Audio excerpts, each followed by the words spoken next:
Bonjour, son Bible pas de café, voilà. Donc je suis enchantée de ce printemps. Je passe par là car nous sommes arrivés à Psaume, chapitre 36.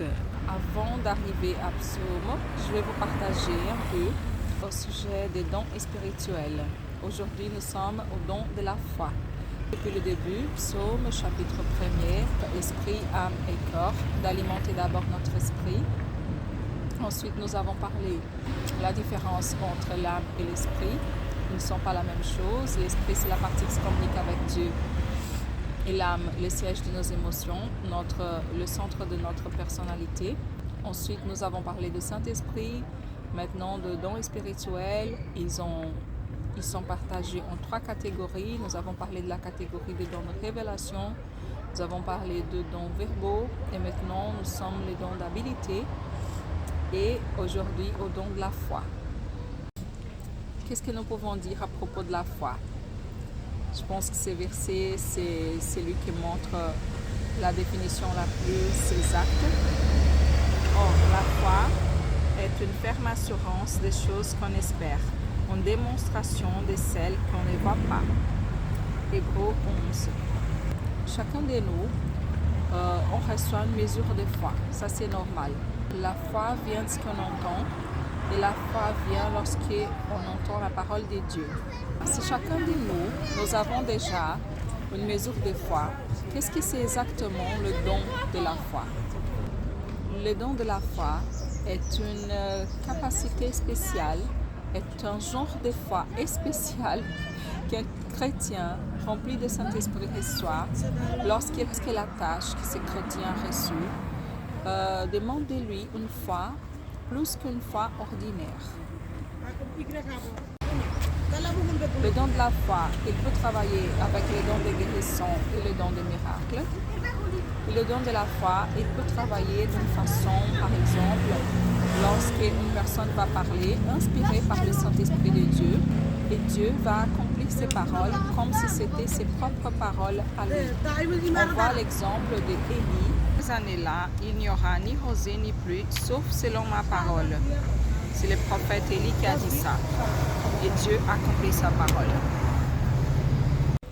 La Bible, elle est pleine des histoires des hommes et des femmes qui, par la foi ou par le don de la foi, ils ont vécu des choses incroyables.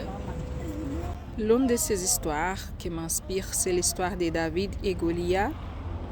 Lorsque David a entendu que les géants a lancé un défi à son peuple, il accepte le défi tout seul. Mais David, il n'avait aucune expérience de faire la guerre. Il n'avait pas donc les armures nécessaires, l'épée. Il n'avait pas l'expérience.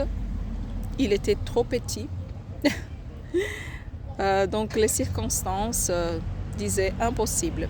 Mais lui, il ne regardait pas les circonstances. Il regarde celui qui était avec lui. Donc parfois dans notre vie, c'est la même chose. Nous avons des défis, nous avons des circonstances qui nous disent que nous ne pouvons pas avancer. Et nous avons 2 possibilités. Soit on regarde les circonstances, soit on utilise notre foi et on avance en faisant confiance en Dieu. Donc, concentre-toi sur les géants et tu trébucheras. Concentre-toi en Dieu et les géants trébucheront. Donc, c'est une phrase que j'ai lue sur le livre de Max Lucado et que je garde pour ma vie et que j'applique chaque fois que j'ai besoin. Voilà. Donc, je vous laisse aujourd'hui cette réflexion. Et maintenant, on va écouter ensemble Psaume 36. Que vous soyez inspirés à utiliser votre foi dès qu'il est nécessaire. Psaume 36. La parole impie du méchant est au fond de mon cœur. La crainte de Dieu n'est pas devant ses yeux, car il se flatte à ses propres yeux pour consommer son iniquité, pour assouvir sa haine. Les paroles de sa bouche sont fausses et trompeuses. Il renonce à agir avec sagesse, à faire le bien. Il médite l'injustice sur sa couche. Il se tient sur une voie qui n'est pas bonne. Il ne repousse pas le mal. Éternel, ta bonté atteint jusqu'aux cieux, ta fidélité jusqu'aux nues. Ta justice est comme les montagnes de Dieu. Tes jugements sont comme le grand abîme. Éternel, tu soutiens les hommes et les bêtes. elles, les fils de l'homme, cherchent un refuge, ils se rassasient de l'abondance de ta maison et tu les abreuves au torrent de tes délices.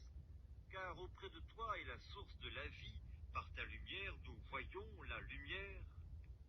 Étends ta bonté sur ceux qui te connaissent et ta justice sur ceux dont le cœur est droit.